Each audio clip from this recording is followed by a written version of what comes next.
What if an American soldier sworn to fight tyranny chose instead to desert and join the enemy's ranks? Imagine the shock when Allied troops heard a familiar American voice spreading Nazi propaganda across Europe's battlefields. His betrayal became one of the most infamous desertion cases in U.S. military history during the Second World War. This is the true story of Martin James Monti, the American pilot who abandoned his country for Hitler's Germany.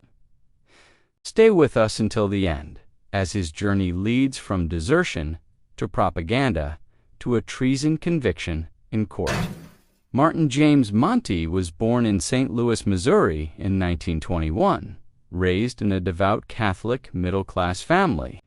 As a child, Monti was fascinated by aviation, reading magazines about airplanes and dreaming of becoming a military pilot. He also developed political interests, leaning toward far-right ideology and strong opposition to Roosevelt's administration and communism. By 1942, America was fully engaged in World War II, and Monti enlisted in the United States Army Air Forces.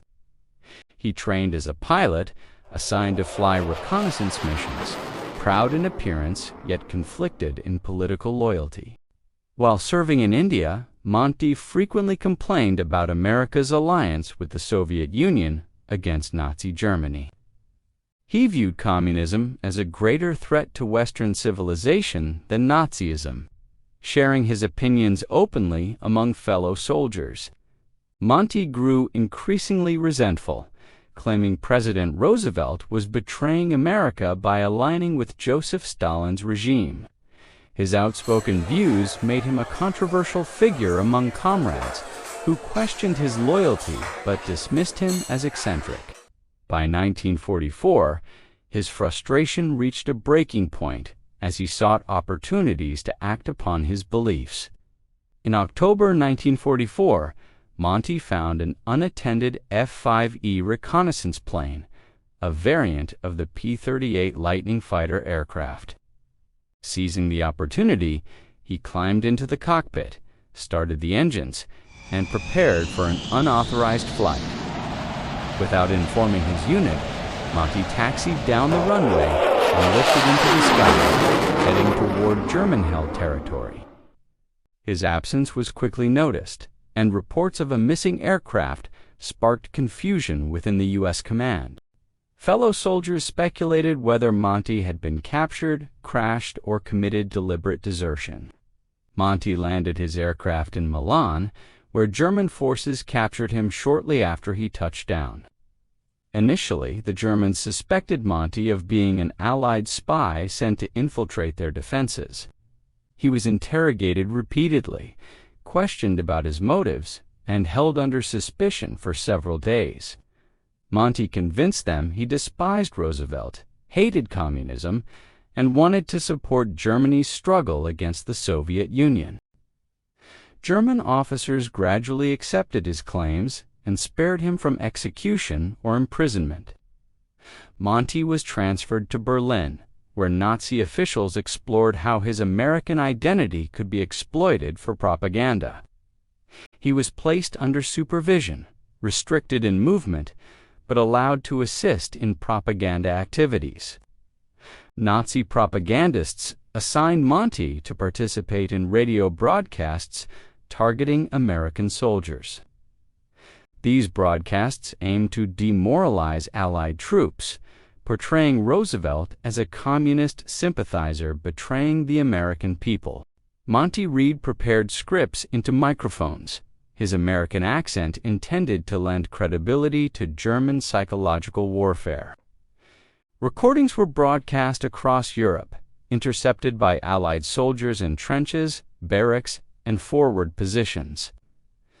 American troops mocked the broadcasts, though some found them unsettling because they revealed familiarity with U.S. culture.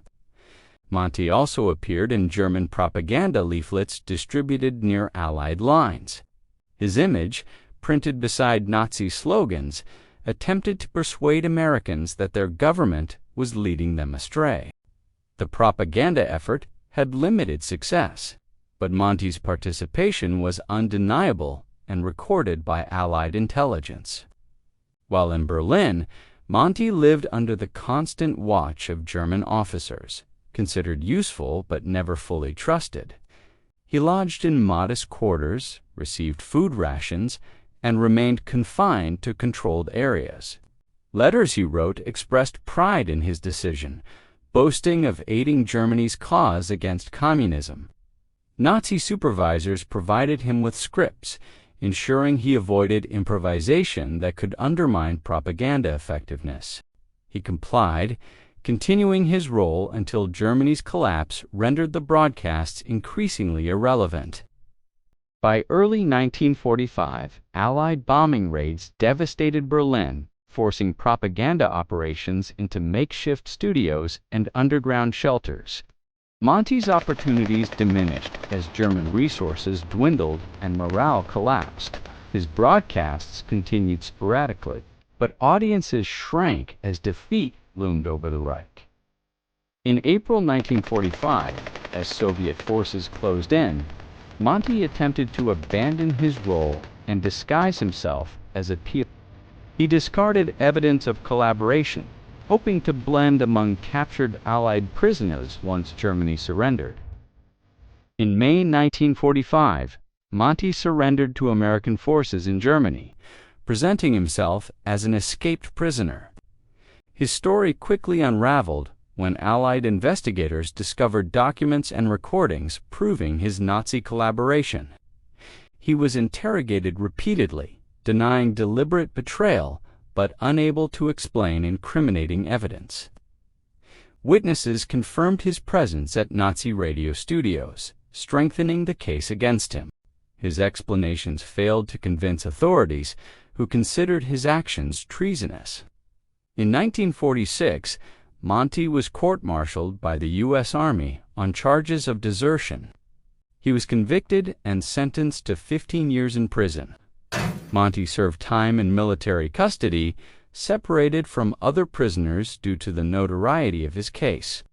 He maintained his stance, claiming he had acted out of political conviction rather than disloyalty.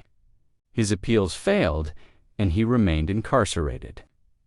In 1947, the U.S. government reopened his case after reviewing additional evidence from captured German archives. A federal grand jury indicted Monti on charges of treason, one of the rarest crimes in American law. His trial took place in Brooklyn, New York in 1949. Prosecutors presented recordings of his propaganda broadcasts as evidence. Transcripts revealed Monti attacking Roosevelt and encouraging Americans to abandon the war effort. The evidence demonstrated that Monti had acted voluntarily, not under duress. Defense attorneys argued he was misguided and had caused no measurable damage. The court rejected this defense, emphasizing intent and collaboration with the enemy. Veterans groups condemned Monti, demanding severe punishment for betraying his country. The jury deliberated briefly before delivering a guilty verdict. Monti was convicted of treason, making him one of very few Americans in history to bear that label.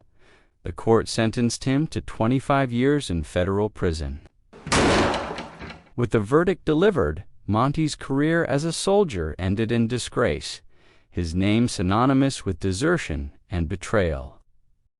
Monti lived quietly after his release from prison, working odd jobs and avoiding public attention. He never regained honor or reconciliation with fellow veterans who despised his betrayal. His later life was obscure, his name remembered only in historical archives and courtroom records. He carried the stigma of treason until the end of his life. On September 11, 2000, Martin James Monti died in Fort Lauderdale, Florida, at the age of 78. His death closed the final chapter of a life marked by desertion, propaganda, and the heavy burden of treason. Monti's desertion shocked the American military, revealing that ideological discontent could fracture loyalty even among trained officers. His propaganda broadcasts, though mocked, underscored how familiar voices could be weaponized against Allied morale.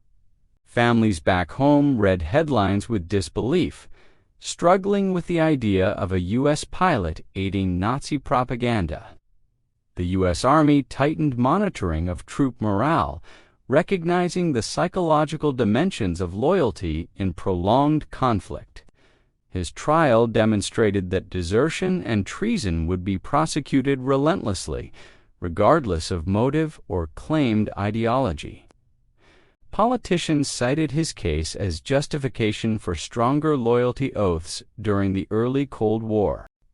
Veterans viewed Monti as a cautionary tale, a reminder of the fragility of trust in wartime. Nazi propagandists had hoped his voice would fracture Allied unity, but instead it unified outrage against betrayal. His conviction reassured Americans that justice had addressed one of the most brazen desertion cases in history. Monti's actions reveal how ideology, not money, can drive betrayal, transforming personal beliefs into national security threats. His desertion underscores the importance of addressing disillusionment before it festers into disloyalty. His trial illustrates how treason remains rare but unforgivable, with consequences echoing long beyond wartime. Monti's story reminds us loyalty in war is not automatic but must be nurtured and protected. History remembers him as an outlier, yet his betrayal offers timeless lessons about vigilance and human vulnerability. In prison, Monti faded from headlines, his legacy forever defined by treason. His name survives in archives, a cautionary entry within the history of World War II and Cold War treason. What do you think? Coward, fanatic, or simply misguided? Share your thoughts in the comments.